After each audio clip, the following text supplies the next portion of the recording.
Hola, hola, ¿qué tal? Muy buen día. Sean todos ustedes bienvenidos a un programa más de Maestros Michoacanos del Arte y la Cultura.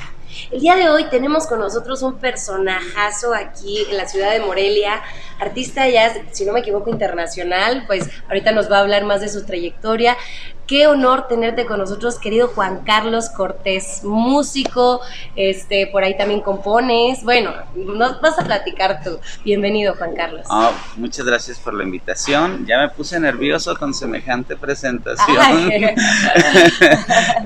Pues contento y emocionado, la verdad, sí, mira. Sí hay emoción por contar y compartir un poco de lo que es mi experiencia en este mundo del arte y la música particularmente. Muy bien, pues les damos la bienvenida también a todos en casita. Tú no te pongas nervioso, es una plática amena por aquí. Y también dar el agradecimiento a tan hospitalario lugar que siempre nos abre las puertas, excelentes anfitriones, a el Café del Teatro Campo, Café Galería del Teatro Campo, con nuestro querido Mar, con nuestra querida Tali. Muchísimas gracias por brindarnos el espacio. A nuestro querido Marco Iván Reyes, productor de este programa, a Alan Delgado, quien está detrás de cámaras en edición y sonido. Mi nombre es Giovanna Alcázar y bueno, comencemos con esta maravillosa entrevista. Ok, querido Juan Carlos Cortés, pues comencemos, pero iniciando por tu infancia, a ver, platícanos, ¿quién fue Juan Carlos Cortés? ¿Cómo era ese pequeño? ¿En dónde naces? ¿Dónde creces? Bueno, gracias por preguntar. Soy un moreliano, nací en la ciudad de Morelia y mi historia es ya fue contada en una canción. Yo nací en martes de las madres, un día después. Entonces, nací como característica importante es que yo le pregunté a mi madre, cuéntame cómo fue el día en el que yo nací, o sea, el día, ¿no? Sí, y me platicó y me dijo, hijo, estaba sola, me llegaron los dolores de parto, tenía que cuidar a tu hermano, pero no había con quién dejarlo, así que una vecina llegó, me ayudó, llegó la ambulancia por mí, nos fuimos, vivíamos en una colonia que estaba enfrente del antiguo Cerezo de Morelia. Y entonces ahí vamos en la ambulancia, ¿no? Y ahí va la ambulancia así como a más de 100 por hora, ya sabes, ahí cómo se sienten esos topes en el acueducto. Ay. En uno de esos topes, en uno de esos como saltitos, ahí está el chiquillo.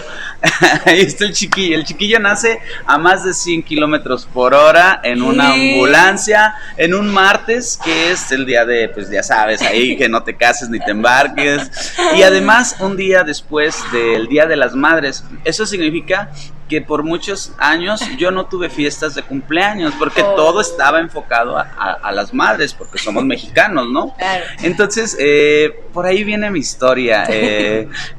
Quiero comenzar con esto, ¿no? Un niño que nace en una ambulancia, que trae por ahí algunas historias tranquilas con su mamá, con sus hermanos, una infancia de varios hermanos. En mi familia somos puros hombres. Wow. Y entonces nuestra diversión es pues bastante de niños, ¿no? Claro. De salirnos a la calle, de jugar en la calle con la pelota. Sí. Te tocó esa parte todavía de la infancia cuando se podía salir a la calle, ¿no? La bicicleta, por supuesto, el vagar. ¿Sabes esa palabra de vagos? No sé si todavía se usa, ¿no? Sí, sí. Pero el salirte a vagar por la colonia, el salirte a vagar o cruzar la calle todavía un poquito más, ¿no? Más allá de tu colonia. Entonces así como que vas expandiendo las fronteras, te metes en problemas. Sobre todo los niños en aquellos tiempos éramos bastante territoriales, ¿no? Y ese no es de mi cuadra. La colonia, ¿no? ¿Cómo le llamaban los grupitos de pronto? Sí. O jugábamos partidos de fútbol. Las pandillas. Como calle contra calle, ¿no? Y luego colonia contra colonia y cosas así, bastante competitivos. Y muchas peleas, por supuesto, ¿no? Como éramos puros hombres en mi casa, pues éramos bien peleoneros, entonces nos la hacían de emoción y había muchas veces que los juegos terminaban en pelea, incluso entre hermanos e incluso entre amigos, ¿no? Claro. Entonces, oye, perdón, sí. ¿Qué hermano eras? ¿El chico, mediano, el grande? Soy el segundo mayor. Okay. O sea, no tuve toda la responsabilidad de cuidar, o sea, y yo sí tenía quien me cuidara. Sí, te tocó un poquito más blandito ya. Y también me tocó cuidar a otros hermanos, entonces eso era una responsabilidad también, pero también una gran libertad, ¿no? Porque yo podía meterme en problemas y mi hermano mayor, que ya pues, sabes, claro, podía defenderme. Entonces, esa libertad yo se la agradezco mucho a mi hermano y a la vida, ¿no? Uh-huh. Que él me permitió equivocarme muchas veces, porque ahí estaba siempre para darme la mano, o para salvarme, o para lo que fuera, y bueno, eso es algo muy bonito con mi hermano. Claro. Y pienso que me tocó también hacerlo con mis hermanos menores, ¿no? Uh-huh. Lo aprendiste. Ajá, lo aprendimos, y así se va delegando poco a poco, hasta que dejas de ser, en tu caso, tal vez, la niña de los mandados. Sí, yo me tocó ser la pequeña, Bueno, a mí también en algún momento me tocó ser el niño de los mandados, pero eso tiene un beneficio, ¿no? Porque también era el niño de los cambios. Entonces, pero ya después pierdes ese privilegio y le toca a alguien más. Pasar la batuta. Entonces, ahora que te lo cuento, pienso que ha sido muy divertida mi infancia, a pesar de no haber tenido fiestas. Tiene sus compensaciones. Sí, bueno, no creo que no lo he superado, ¿verdad? Pero ya lo festejas, ¿no? Sí, ya lo festejo. Ya en algún momento, pasados muchos años, ya fue así como, a ver, yo ya trabajo, yo creo que ya es tiempo de que yo me haga mi fiesta de cumpleaños, ¿no? ¿Cómo a qué edad fue eso, más o menos? La verdad ya fue pasado los 20. Por eso tardé más en... Sí, tardé más en... O sea, que empecé a trabajar, ¿no? Claro. Sí, tardé más en asimilarlo. Pero creo que fue también un gran momento, a lo mejor, ¿no? De decir, creo que eso estaba pendiente y ahora vamos a continuarlo, ¿no? Qué padre. Y ahora, regularmente, casi todo el mundo está ocupado, la verdad, o sea, todos mis amigos, todos, sigue siendo lo mismo, pero pues es un pastelito. Claro, ¿no? Ya te acompaña quien decide hacerlo, ¿no? Sí. Qué padre. Muy bien, Juan Carlos Cortés. Pasamos ahora a la pregunta de la adolescencia, ahí vienen los cambios. Okay. Oye, Juan Carlos, pero a ver, platícanos en la parte del estudio un poco. ¿En qué escuela estuviste? ¿Eras un niño revoltoso? Nos platicas un poco, sí. ¿En qué colonia? Porque dices que vienes de colonia y esta parte de las pandillas, ¿no? Qué padre.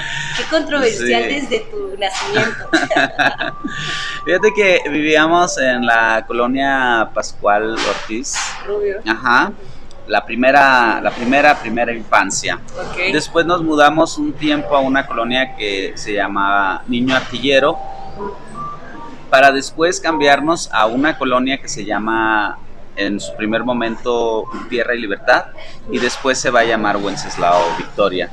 Y bueno, en esta colonia es muy importante porque nos tocó ser fundadores, ¿no? Llegar así como paracaidistas y sobre el terreno baldío, construir así a la fuerza y estar con el pendiente, ¿no? De que nos vayan a desalojar y todo eso. De hecho, todavía cuando llegamos había sembradíos, o sea, todavía retoñaban lo que se sembraba en esa zona, y entonces teníamos jitomates, jícamas, cebollas, garbanzos, que nacían todavía, rebrotaban en el piso de la colonia, de la casa donde vivíamos, y así, ¿no?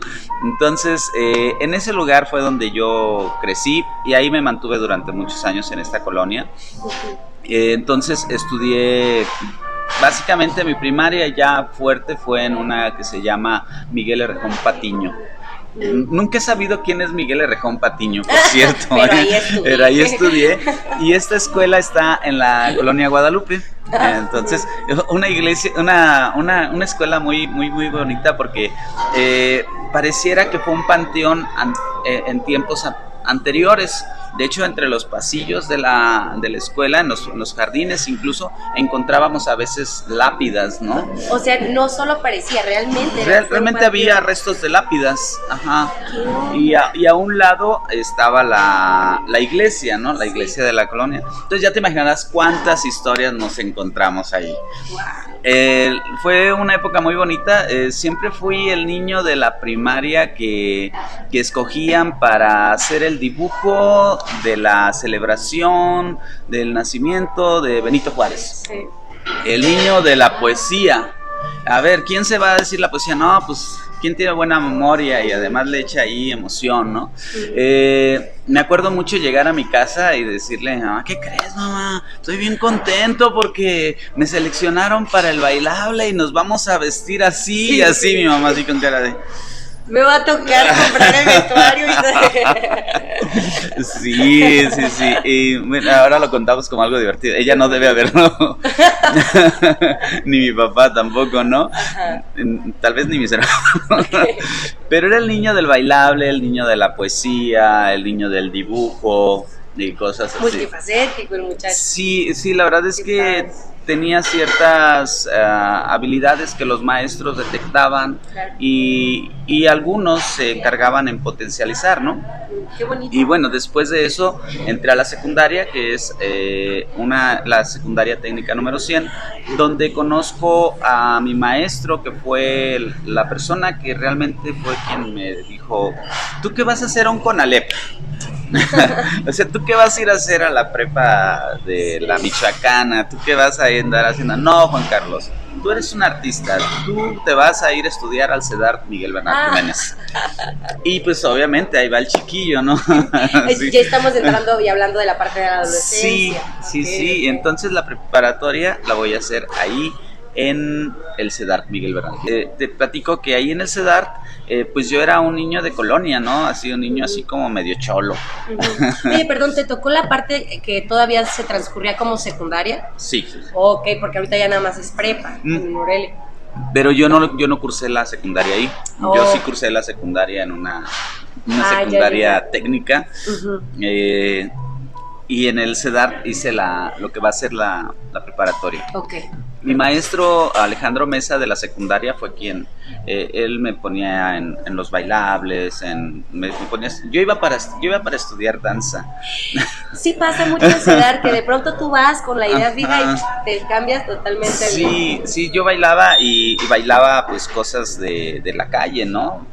Tenía urbano. Pues, sí, urbano, así. Y llegué allá y pues, ¿sabes qué, Juan Carlos? Pues hay que ponerte las mallas y hay que ponerte la ropita, así, el leotardo y todo eso. Y así, no, vamos a ponernos la gorra y vamos a ponernos la camisa así, y vamos a hablar como... Entonces, la verdad es que los maestros del CEDART pues eran muy buena onda porque toleraron a alguien como yo y poco a poco se fue... pues digamos que así dentro de un sistema educativo diferente, porque sabes, el CEDART, muchos de los estudiantes son hijos de artistas ya. Uh-huh. Ya tienen la trascendencia. Ajá, ¿no? Y entonces que de repente llega un muchacho de colonia, peleonero, con su gorrilla, así que vergonzoso, cosas así, pues fue un contraste, ¿no?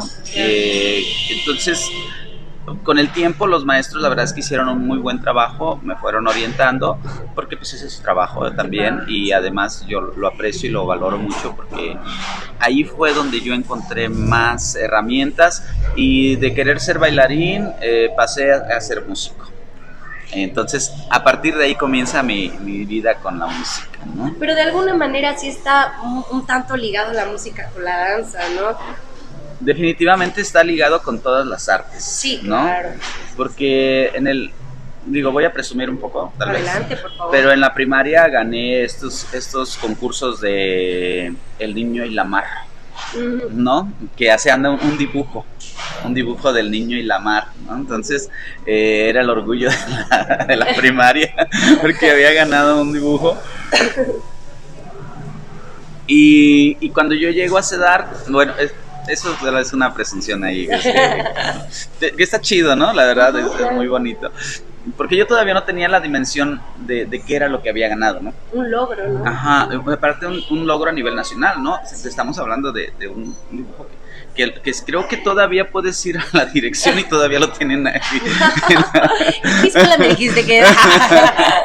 Sí. Qué padre. Y cuando llego a CEDART me doy cuenta que yo dibujo, me expreso, pero mis compañeros son buenísimos, ¿no? Así, o sea, decir, no, pues yo no dibujo, ¿no? O sea, así como empezar a agacharme. Empiezo a ver a mis compañeros y compañeras bailar y digo, no, pues es que yo no, creo que no estoy ni a la altura de ellos. Y con la música me pasa algo diferente, ¿no? Me dicen, tienes que elegir un instrumento musical. Y pues yo lo primero que veo es el piano con aquellas teclas maravillosas. Y después me doy cuenta que yo no tengo un piano, pero que sí hay una guitarra que ha estado colgada en la pared, una pared de la casa, toda polvosa, llena de telarañas, que nadie ha agarrado. Entonces digo, bueno, tengo una guitarra. Entonces, pero nunca supiste por qué estuvo ahí la guitarra. Nunca supe, y sería bueno alguna vez preguntar, pero creo que es algo que le pasa a la gran mayoría de las familias en Morelia. Y si no es que tal vez en todo el estado, por eso tenemos la capital mundial de la guitarra, porque creo que es el instrumento más fácil de conseguir y algunos lo tienen incluso por ornato, ¿no? Ya de manera casi involuntaria, ¿no? Incluso hay lugares, cafés, ¿no? que los usan. Entonces, me pasa con la guitarra, ¿no? Que así que tienes que elegir esto. Y pues llegué a la casa, agarré la guitarra, le compré unas cuerdas, me salí al centro ahí por el mercado de dulces y me compro un guitarra fácil. Esos libritos, ¿no? Sí. Wow. Me acuerdo mucho porque eran las canciones de Leo Dan. y las canciones, pues todas las tenía muy orejeadas, muy escuchadas, de que en la casa se escuchaban, le gustaban a mi mamá y a algunas vecinas también. Entonces yo las tenía muy interiorizadas, y cuando me agarré la guitarra empecé a interpretar los diagramas y empecé a tocar, ¿no? Y al siguiente día llego con el maestro y le digo, pues voy a agarrar guitarra. ¿Y tú ya tocas? No, pero ayer agarré la guitarra. ¿En serio ayer? Sí. ¿Y qué sacaste? Sí, ¿no? Literal. ¿Y qué tocas? Y le digo, pues cómo te extraño, mi amor, ¿por qué serás? No. Así como esas canciones. Y ya me dijo, pues te vas a quedar en guitarra, ¿no? Y entonces lo interesante de esto es que de una u otra manera sí hubo una conexión, porque de no saber nada a ponerle las cuerdas y un guitarra fácil, el primer día estaba tocando algo, ¿no? Claro. Algo. Y ahí mismo comenzamos a hacer un grupito de amigos que tocamos la guitarra, que nos gustan las canciones, y bueno, pues comenzamos a aprender guitarra, y los maestros pues nos ponen a estudiar todo lo que va a tener que ver con la música de academia, ¿no? Claro. Que es un mundo que se abre, un mundo totalmente, un mundo viejo que que se vuelve completamente nuevo para los que vamos comenzando en ese momento. Y bueno, pues hay que entrarle a la música del viejo mundo, a la música de la historia de la guitarra, de la historia de la misma música, las orquestas. Comienzo a escuchar música de orquestas, comienzo a escuchar cuartetos, piano, violines, y ya no es solamente la música que yo escucho en mi entorno, en la combi, ya es otro mundo, claro, que se va a dirigir completamente al conservatorio. Ok, esto me interesa. Muy bien. Entonces, transcurrimos esta parte, digamos, que podríamos llegarla a ligar con el acercamiento con el arte, ¿no? De esta parte, o dime si me equivoco quizás, ¿en qué momento es que tú te das cuenta que la música es lo tuyo? ¿Realmente fue en CEDART o en algún momento en particular de tu vida?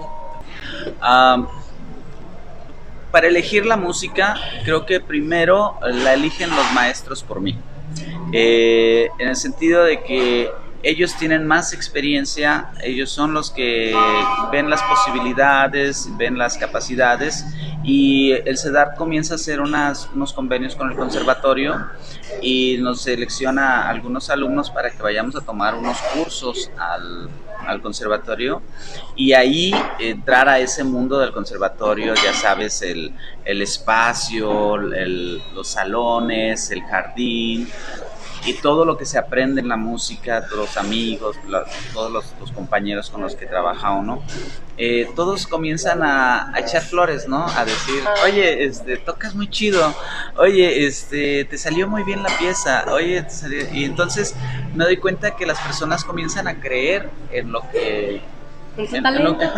sí, incluso más de lo que uno cree en sí mismo, ¿no? Sí. Entonces, gracias a eso, comienzo a ver que sí hay posibilidades, que otras personas las ven y que yo puedo hacer un esfuerzo para estar ahí, ¿no? Entonces, creo que cuando ya estoy en el conservatorio es cuando ya digo, no, yo voy a ser músico, así, totalmente.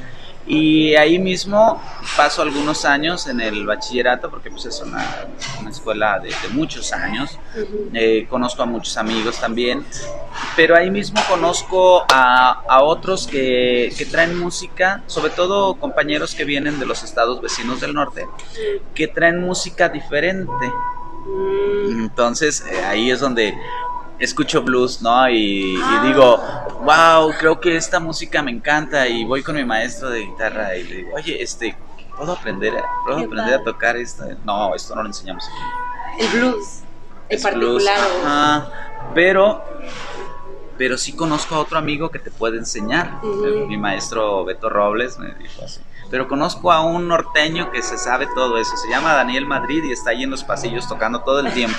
Ve con él y él te va a pasar algunos tips, ¿no? Y efectivamente voy con él, me pasa algunos tips de la música que yo quiero tomar, y empiezo pues a experimentar otra forma de hacer música, que es el momento de dejar el conservatorio, ¿no? Porque el conservatorio no va a enseñar lo que... Claro. Eso es otra dirección. ¿Cuánto tiempo te aventaste en el conservatorio? ¿Cuántos años, meses? Un lapso de 3 años. Wow, sí fue. Sí fue. Sí. Y es algo interesante lo que mencionas, porque si bien a lo mejor son estas dos decisiones del, ok, decido finalmente hacer música, descubres la música, pero dentro de la música hay otras vertientes, ¿no? Ok, ¿y claro, después qué sucede con el blues? Con el blues descubro que es la música donde yo me encuentro todavía adolescente, tal vez, que quiero ser diferente, ¿no? O tal vez, golpe de la adolescencia. O el golpe del artista también, sí, ¿no? Sí. Que es que todos en tu familia se visten así, ¿por qué tú no te vistes? ¿Por qué tú te vistes diferente? Pues porque quiero ser diferente, ¿no? Y lo mismo con la música. A mí me permite el blues ser diferente a mis compañeros del conservatorio, a mis compañeros del CEDART, a mis compañeros de la colonia, a los de mi familia. Sí. Y entonces yo digo, mira, si hago esta música, estoy siendo único, y además me encanta, o sea, por algo la elijo, ¿no? Porque me hace sentir bien, y si al momento de ejecutarla me siento muy pleno, pues creo que por aquí es el camino. En ese momento es cuando ya digo, ok, yo ya voy a ser músico, y voy a ser músico de blues, y pues venga, ¿no? Vamos a seguirlo. Y con esto digo una cosa bien interesante que me dijo mi maestro alguna vez. ¿Tú qué eres, Juan Carlos? ¿Eres guitarrista o eres músico? Y yo le dije, pues yo soy guitarrista, ¿no? Con aquella adolescencia así en su máximo esplendor, pues yo soy guitarrista. Y me dijo, a partir de este momento te vas a quitar esa idea y vas a decir que tú eres músico. Y piensa en esto que te estoy diciendo, eres músico. Y cómo me cambió la perspectiva totalmente, porque ya no era aquella persona que ejecuta a la perfección, sino que era alguien que trataba de tener una visión más amplia del sonido, y que tenía que ver también con una expresión artística, no solamente la de reproduces perfectamente la música, ¿sabes? Un poquito como esta onda del obrero del arte, el obrero de la música, sino construyes, sino que tienes que ser un artista. Y le agradezco mucho eso a mi maestro, porque me cambió toda la perspectiva y tal vez creo que ahí es donde te decía que mis maestros eran los que elegían a veces por mí, porque ellos tenían más experiencia y lo recuerdo como en un día como hoy, como esos momentos importantes de quiebre en mis decisiones.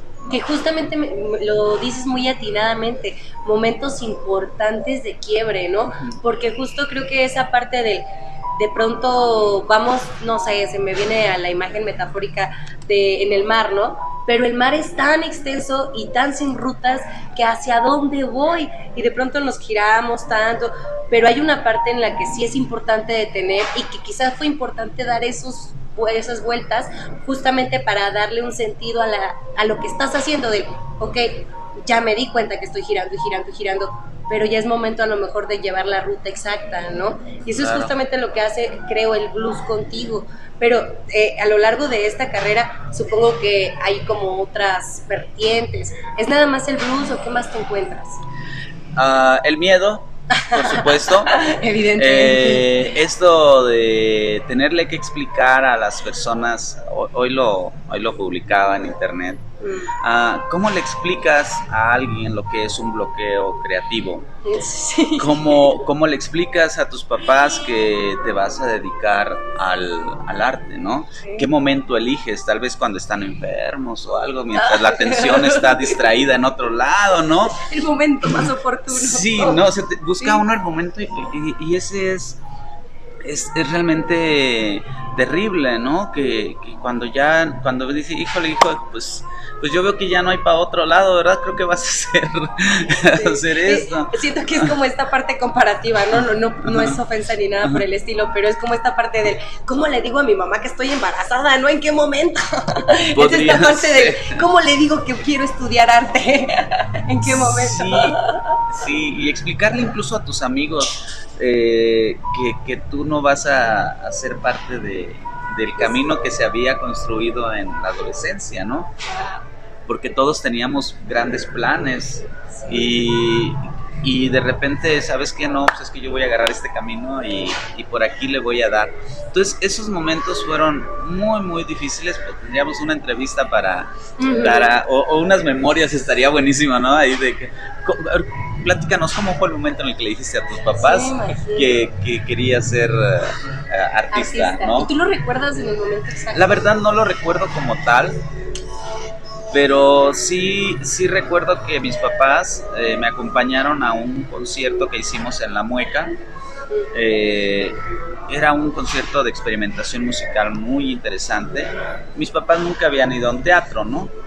Ni habían ido a una sala de conciertos, nada por el estilo. Eso todavía era muy adolescente, después ya pudieron ir. Pero me acuerdo que fueron a verme y yo estaba haciendo música con una maderita, ¿no? Así pegándole así a la tabla. Y el negro Ortiz, que fue mi maestro en ese momento, me dijo, es que encontraste una marimba. Y probablemente mis papás dijeron, ¿si es una marimba? ¿O qué es en lo su que imaginación encontró? se ve como ¿Por qué marimba? mi hijo trae esas ropas blancas? ¿Y por qué se mueve así, de esa manera? Me imagino que en ese momento ellos fue así como que un golpe terrible de decisión, de no me lo está diciendo con palabras, pero creo que este muchacho está agarrando otro camino. Y después ya en el conservatorio los invité a mis conciertos recitales de guitarra, ¿no? Ya sabes, todos sentaditos. Y después ya los conciertos de coro y cosas así. Y eso de una u otra manera hizo que mi familia, que no tenía acceso a estas expresiones, a estos espacios del arte, de repente dijeran, oye, es que existe el teatro, vamos al teatro, ¿no? Qué padre, de que de ellos saliera la parte, ¿no? Sí, y de repente vamos a escuchar un concierto de música, pero estamos todos sentaditos y estamos todos. Entonces, en ese momento yo siento que ellos ya fue que dijeron, pues existe otra cosa y está bonito, ¿no? Y me gusta. Qué bonito que de esta manera, de alguna situación, tú fuiste, no sé, quizás me equivoco, el que los fuiste introduciendo a tu familia en general, como también a ese acercamiento con el arte, no solo a ti. Claro. ¿No? Ese es maravilloso. Sí, y no, no como un acto ególatra, sino como un sistema familiar que está funcionando, ¿no? Que hay un diálogo, porque, o sea, eso es lo que yo hice, pero tengo 5 hermanos. Sí, familia numerosa. Sí, y entonces cada uno aporta algo a este sistema familiar, ¿no? Entonces, yo siento que por ahí fue cuando ya dijeron, pues, ya no hay palabras, ¿no? Este muchacho ya, ya está ahí, ya está programado, ¿qué vamos a hacer con él? Ya no hay vueltas atrás. Ya está programado en el cartel, ya. Oye, Juan Carlos, mira, fíjate que entre más te conozco, que quizás no es mucho la convivencia, pero más me intrigas. Muy de bien, verdad, de eso verdad. es bueno. Sí, hemos tenido como en algunas otras oportunidades de cruzar palabra precisamente en entrevistas y se me hace algo muy interesante tu vida y específicamente tu carrera, ¿no?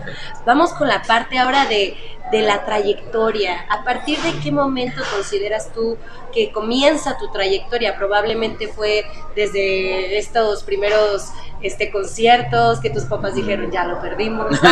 Probablemente ahí inició tu trayectoria. No sé, a ver, platícanos. Momentos así trascendentales de decidir que ya soy un músico como yo quiero ser. Me acuerdo mucho de un señor que me subí a su taxi, me vio con la guitarra y siempre te pregunta lo mismo, oiga, ¿y usted toca? Sí, pues sí traigo la guitarra. Y es bueno. Y yo con aquel orgullo primero, la verdad, y ego así, lo que voy a pensar como mucho orgullo realmente, porque le dije, pues me pagan, hoy le voy a pagar su servicio con lo que me dieron. Y el señor le interesó la plática, ¿no? Después de eso, porque me dijo que tocas, etcétera, ¿no? Tu respuesta fue muy bien formulada. Sí, en ese momento fue, sí. Y en esos tiempos yo trabajaba en un lugar que se llamaba El León de Mecenas. Y bueno, trabajaba allí y en algunos momentos pues me pagaban. Claro. Aunque no lo crean, sí ganábamos algo ahí. Y otro momento es en el 2008, cuando yo presento aquí mismo en este lugar un disco que se llama Blues a Tiempo y Contratiempo, un concierto que fue un momento muy importante para mí, porque ahí es donde se aparece ya el nombre de J.C. Cortés, ¿no? Así una reducción de J.C.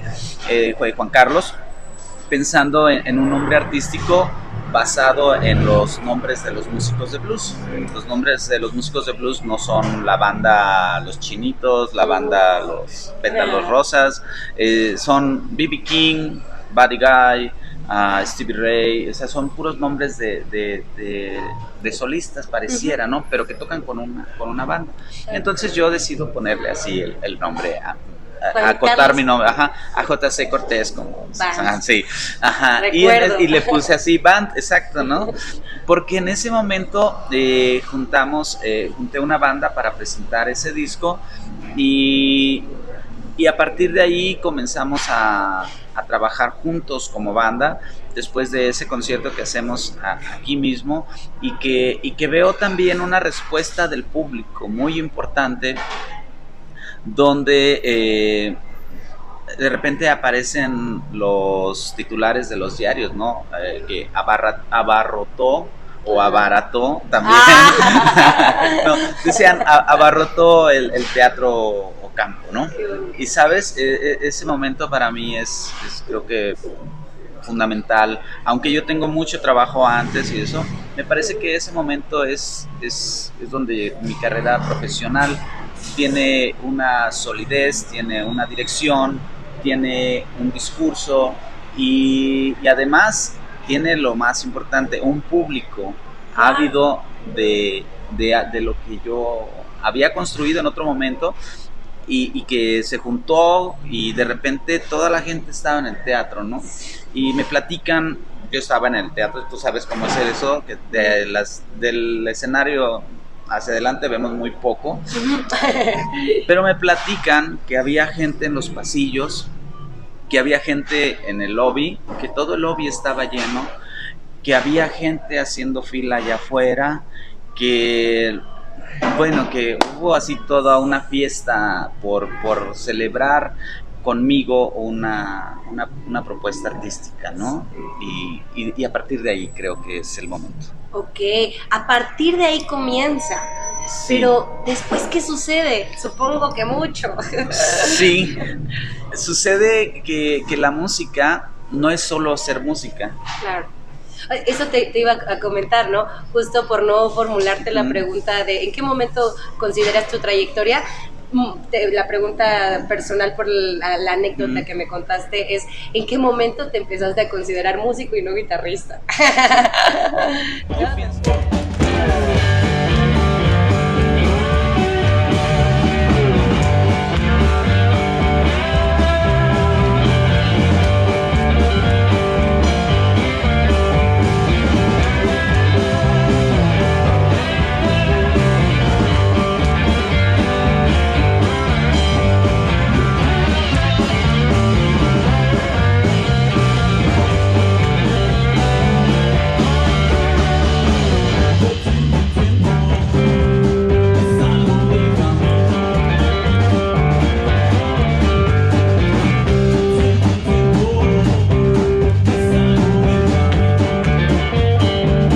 Pienso que ahí, en este momento del que te estoy hablando, de ese 2008, porque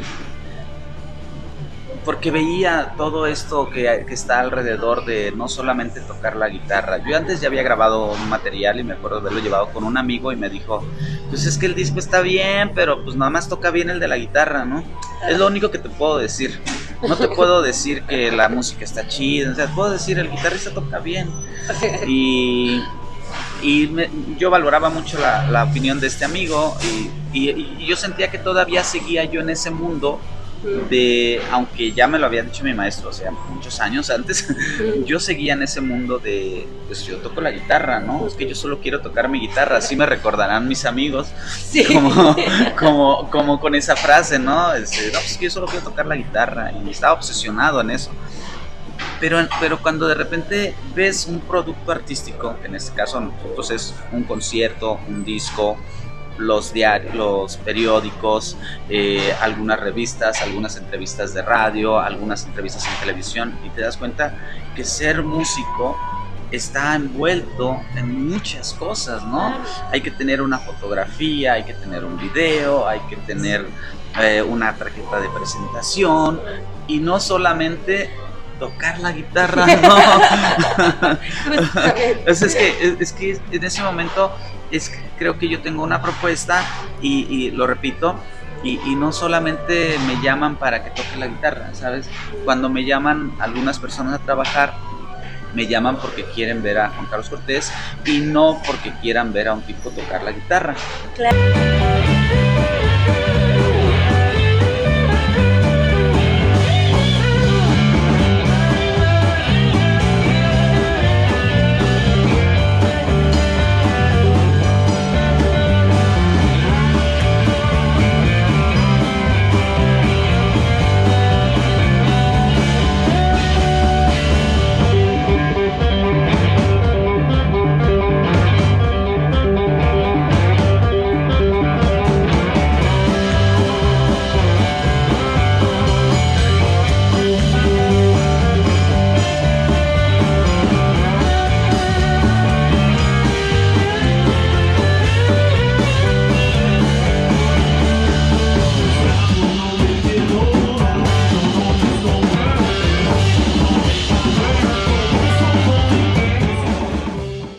Oye, mira, si me permites hacer aquí una pausa, a mí me ha tocado verte tocar, ¿no?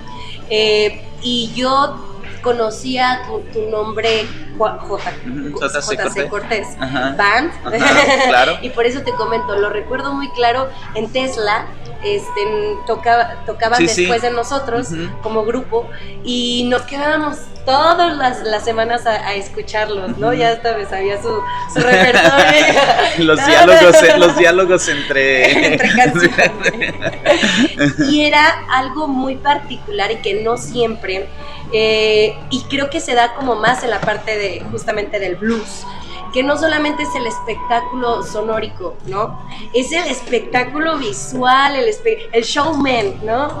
Sí. Y justamente ustedes lograban eso, o sea, ibas a ver a J.C. Cortés Band, no solamente porque te gustaba su música, era por ver el espectáculo de J.C. Cortés Band, ¿no?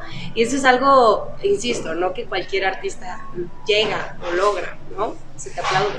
Pues muchas gracias. Pues muchas gracias que lo digas de esa manera, porque creo que justamente es algo que yo trato de hacer, ¿no? Y estudio para que así sea, y creo que me sirvió mucho mis bases de estudiar en el CEDART, que tiene que ver con la proyección de la voz, que tiene que ver con la postura escénica, con el dominio del espacio, con la expresión corporal y todo esto, que después se pone en práctica y efectivamente, ¿no? La música en la actualidad ha cambiado y probablemente estamos hablando de un momento de quiebre muy drástico, porque probablemente estamos hablando de que la música ahora es audiovisual.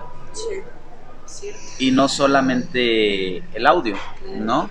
O sea, creo que los espacios como los teatros son los que están conservando esto de ser nada más lo auditivo, y la gente se sienta y escucha, pero cada vez exigen más algo visual, ¿no? Sí. Sabes que el artista, el que está ahí al frente, tiene que darme algo más que solamente su música. Sí, y acabo de ver el show que hizo Shakira en los premios, creo que eran MTV estos días. Una cosa espectacular, monstruosa, ¿no? Así, terrible, donde dices, ¿qué ha pasado con la música, no?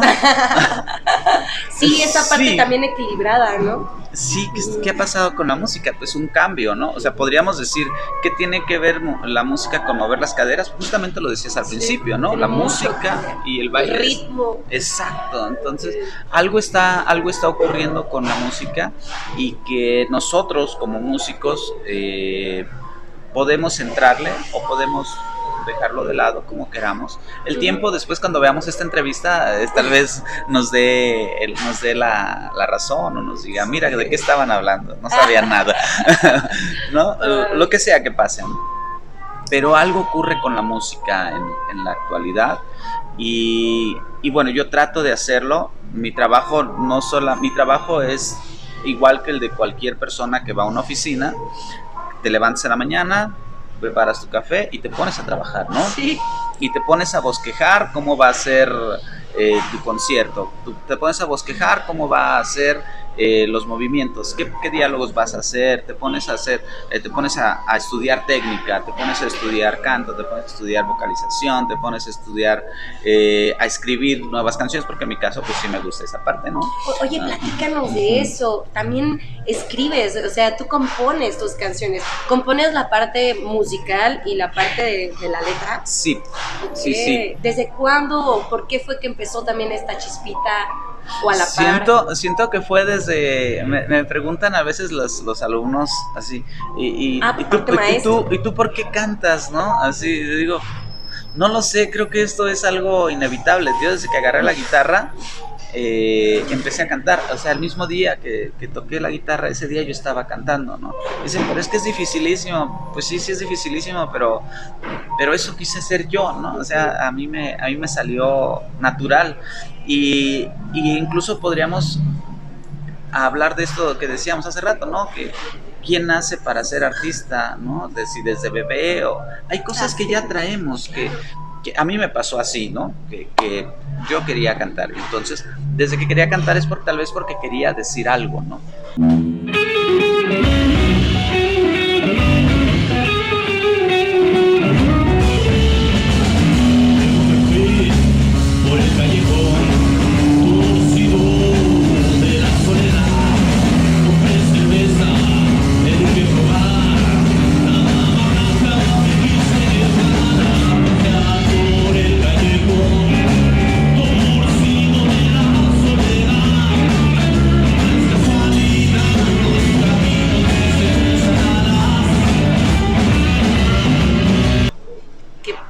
qué padre, sí, que es lo claro. mismo que hacen los bebés.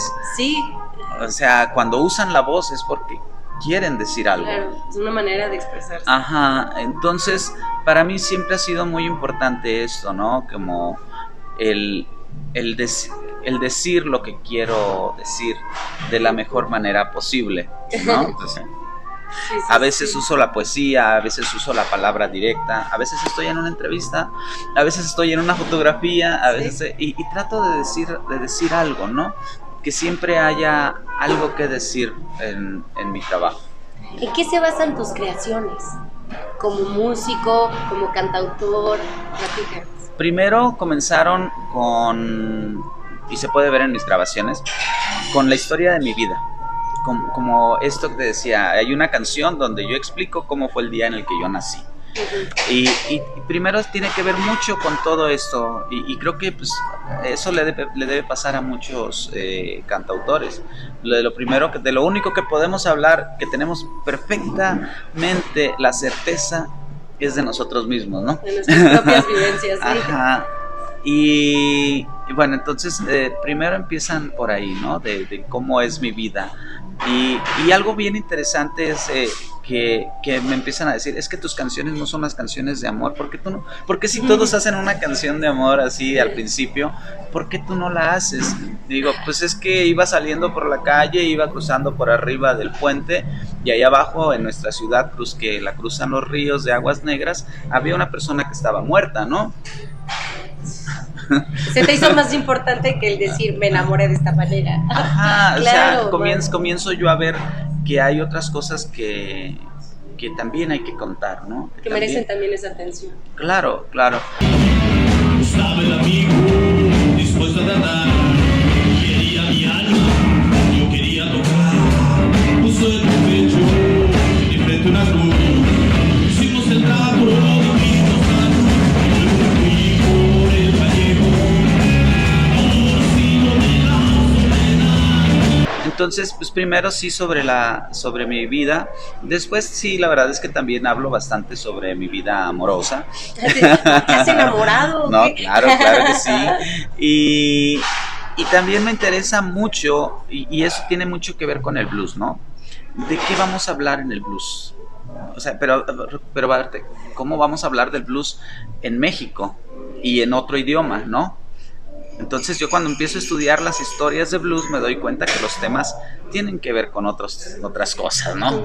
Tienen que ver con un tipo al cual lo están golpeando terriblemente y él solo puede pensar en su esposa, ¿no? Una cuestión más social, ¿no? Ajá, me doy cuenta que el tipo es alguien que la vida no vale nada, que se parece a la de José Alfredo Jiménez y que se cree el más macho que todos y que tiene a todas las mujeres a su alrededor y además es el músico que toca blues, ¿no? Entonces empiezo a ver como esas historias y me doy cuenta que son muy parecidas a ciertas historias que hay por acá, ¿no? O sea, la semejanza que hay con el corrido entre el blues, donde este hombre valiente que aparece, ¿no? Que no entiende de razones, como Gabino Barrera cuando anda en la borrachera.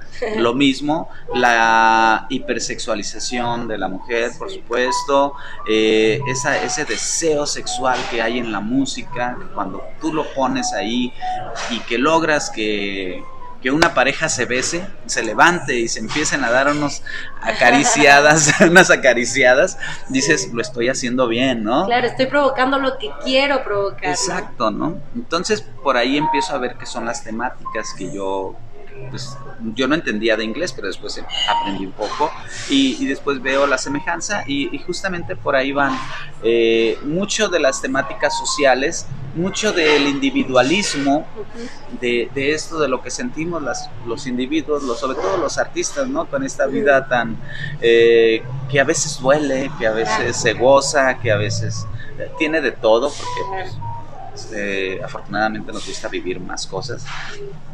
Entonces, también de esos temas, por ahí van mis canciones.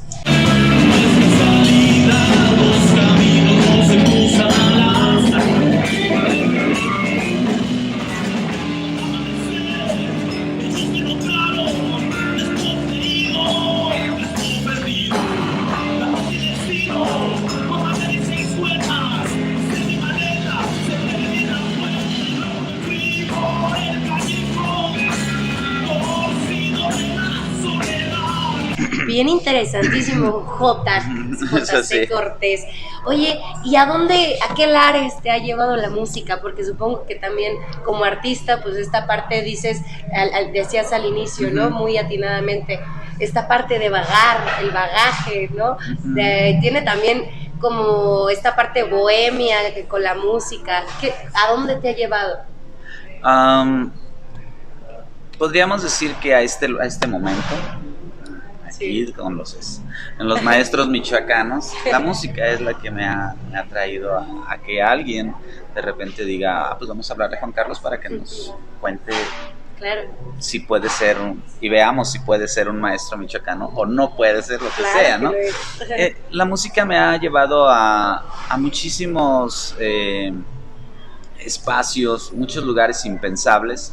A una cosa también de mi postura con respecto a la música es que puede ser llevada a tocarse en los lugares impensables. Sí, del arte yo creo en general, ¿no? Sí. Hay que tocar en lugares impensables. Sí están chidas las salas de concierto, sí están chidos los grandes festivales, pero también está muy bien llevar la música a una azotea de una casa donde estamos 20 amigos disfrutando solamente de la música, de los placeres de con qué la acompañas, pues con un cafecito, con un trago de mezcal, lo que tú quieras, y la música es el centro. Entonces he tocado en diferentes tipos de escenarios, como te digo. He estado en festivales importantes a nivel internacional, a nivel nacional. He estado también en los festivales en línea, los que son detrás de una cámara. Sí. También, ¿no? Y he estado en la sala de la casa de alguien, en la sala de mi casa también. Oye, ¿te han contratado de manera así como oye, te quiero contratar de manera privada para que nomás me toques unos 20 minutos ahí? Sí, claro. ¡Qué padre! Y qué padre poder como llegar a eso también, porque se habla de una apreciación de tu música, ¿no? Claro. Más personal, qué padre. Sí, exacto, ¿no? Y eso es a veces, es una parte de lo que nosotros buscamos, ¿no? Como ayer veía que los músicos se quejaban un poco de nuevo sobre que la fama, el reconocimiento y el arte son cosas separadas. Yo pienso que no. Claro, no, sí, yo también pienso que todo va junto con pegado, ¿no? Sí. Y que a veces queremos una cosa y a veces queremos otra, ¿no? Uh-huh. A veces tocar para alguien y que de repente se quite el taco de la boca y te diga, muchacho, qué bonito tocas, me conmovió tu música, ¿no? Movimiento, o sea, yo estaba comiendo, pero dejé de comer por escucharte, ¿sabes? Eso es algo bien bonito, así como que viene con cierto reconocimiento, que no importa la fama, sino y a lo mejor vienes después de un día en el que mandaste tu propuesta para tocar en el festival de no sé dónde y te rechazaron, ¿no? Pero una persona dijo, qué bonito tocas. Claro, creo que esto que mencionas de la fama es algo que inevitablemente con el artista se está ligado, ¿no? La fama y el ego, ¿no? Yo digo que específicamente los artistas escénicos, por hablar específicamente de los escénicos, me parece los músicos entrarían dentro de, ¿no? Claro. Cuando dicen, y lo hemos platicado por ahí, no, yo no soy ególatra. Ay, por favor, si te subes es porque quieres que te vean, ¿no? Pero no solamente por el hecho de ver. El público, ahora enlazándolo con esta parte, es quien te pone y es quien te quita, ¿no? Pero no es por esta cuestión, ahora enlazándolo con la cuestión de la fama, del decir, ya soy admirado por el público, ¿no? Sino es esta parte del compartir con el público, compartir una experiencia, un momento, y que no sea como esta parte de superioridad, ¿no? Sino esta parte neutral, simplemente justo, ¿no? Del estar conviviendo, tal cual, ¿no? Y que creo que en el artista de pronto no se ve como quizás tan así, pero ahí está, esa parte de la convivencia humana, social es necesaria. Sí, es nuestra manera de convivir, de andar por la vida, ¿no? Sí. O sea, es lo que tenemos para dar. Y también para lo que nos permite recibir de los demás, ¿no? bueno, en la música existe una cosa que es el perfeccionismo. O sea, todo tiene que ser, o es o no es. Es así de simple. La música, creerán que somos bien desordenados y esas cosas, pero la verdad es que los músicos somos bastante matemáticos. O sea, o es el sonido o no es. Sí. No hay que casi llegaste. O es sonido o es silencio. Sí, o está bien tocado, está mal tocado. O sea, es así. Y así de crueles somos entre nosotros. Los maestros también son muy crueles, ¿no? Véase la película acá de Whiplash, ¿no? Y esas cosas. Y la verdad es que pues, así es la música, somos muy perfeccionistas. Entonces nosotros salimos a tocar y acabamos de tocar algo así. ¿Qué pasó? Es que me equivoqué. Nadie sabe, pero nosotros sabemos. Y eso es algo terrible, ¿no? Porque nosotros sabemos. Más terrible sería si no lo supieras. Sí, o que te lo creas, ¿no? De que te lo empieces a creer que está, claro, que está perfecto. Que está bien estar mal. Claro, sí, la justificación, ¿no? Así le llaman ahora, ¿no? Sí. Está bien estar mal en la música. La música no. La música no. Entonces, lo bonito de esto es que cuando lo hacemos mal, cuando nos equivocamos, que nosotros sabemos, las personas nos aplauden. Aplauden el error. Sí. Pero para ellos no es un error. Sí, exacto. Entonces, por eso es que los músicos desarrollamos esa necesidad incluso de reconocimiento, tal vez, porque nos aplauden hasta cuando nos equivocamos. Pero esta parte del reconocimiento que mencionas creo que es muy importante de manera general en los artistas, porque de pronto es esta parte de autoexigencia, justo, creo que está como muy ligada, el decir, es que tengo que hacerlo perfecto, y entonces ves el resultado que son, en el caso por ejemplo de la danza, que quizás no es comparativo, pero bueno, una canción dura 3-5 minutos, que te gusta, ¿no? Mientras la coreografía también, 3-5 minutos, pero esos 3-5 minutos, ¿cuánto tiempo tuvieron de preparación, no? Y hablando de preparación, no nada más en la práctica, desde la teoría, desde la elaboración, desde el proceso, a veces creo, me gusta más el proceso que el resultado, ¿no? Ok, Juan Carlos Cortés, bueno, ya cambiamos un poco aquí el spot. Muy bien. A ver, platícanos alguna de las anécdotas tantas que has tenido, alguna que recuerdes. Hace poquito me invitaron a participar en el festival de Mineral de Pozos Blues en el estado de Guanajuato. Y es un lugar que reúne en esta edición a todos los músicos de blues del país, a una gran mayoría. Entonces hace una fiesta donde nos encontramos todos los amigos de la música, ¿no? Del blues. Y algo muy interesante que me pasó fue que llegamos al reconocimiento y después fuimos a recorrer las minas. Mineral de Pozos es un pueblo que fue minero, un pueblo fantasma, que las personas tuvieron que abandonarlo porque el agua se contaminó, no puedes vivir, entonces todo mundo lo deja, ¿no? Y las calles son de un pueblo mágico, pero las paredes están huecas muy rulfiano, ¿no? De hecho, alguna vez hicieron una película de Pedro Páramo ahí y las paredes se oyen, ¿no? Las paredes tienen ojos, así sientes que vas caminando por este lugar. Entonces es algo fantasmagórico. Y lo interesante de esto de entrar a la mina es que las personas que trabajaban ahí pues picaban piedra, ¿no? Picaban piedra y llegaban a las profundidades y sacaban en ese momento la plata y algunas otras piedras preciosas. Y entonces yo me imaginé cuando estaba ya en el fondo de la mina así de, mira hasta dónde he llegado, ¿no? Estoy aquí en un pueblo fantasma picando piedra con el afán de seguir haciendo blues. Qué padre. ¿No? De seguir haciendo lo que yo quiero, ¿no? Es esta música. Y hoy, aunque vine a que me dieran un reconocimiento, estoy aquí en el fondo de la mina, en la oscuridad total, te meten a un punto y aquí estoy, ¿no?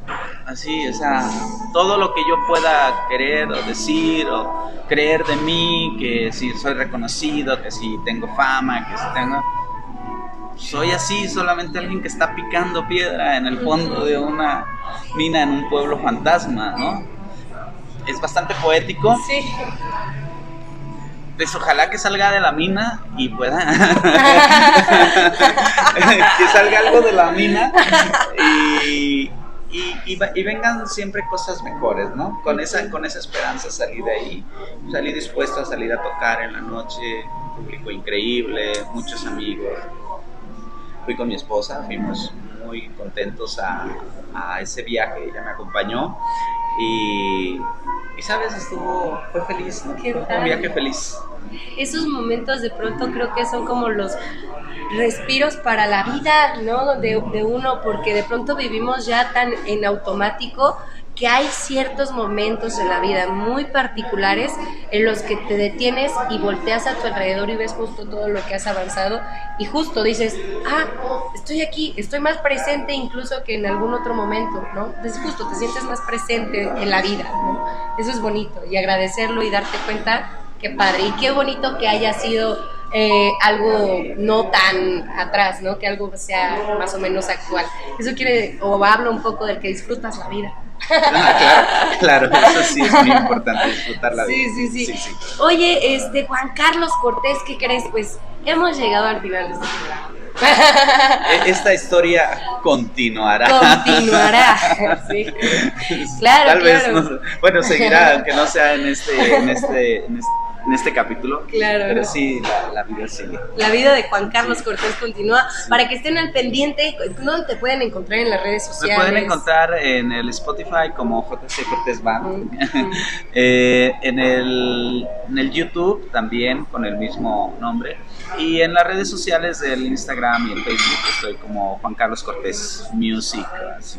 Entonces por ahí pueden encontrarme y pueden encontrarme en la ciudad. Algunas veces estoy tocando en el Amati, que está aquí enfrente, que tocaré la próxima semana.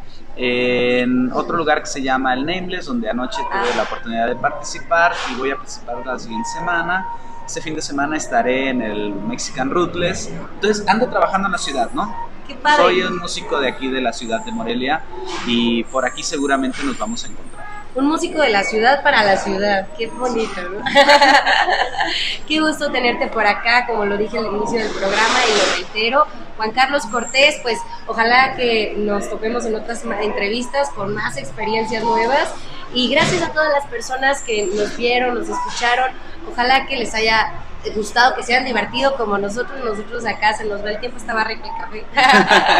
Agradecer nuevamente también al lugar tan hospitalario, a Café Galería del Teatro Campo, siempre nos abre las puertas, excelentes anfitriones, a Marco Iván Reyes Solís, nuestro querido productor de este programa, a Alan Delgado, quien está detrás de cámara, sonido y edición, y pues nuevamente Juan Carlos Cortés, agradecerte. Muchas gracias.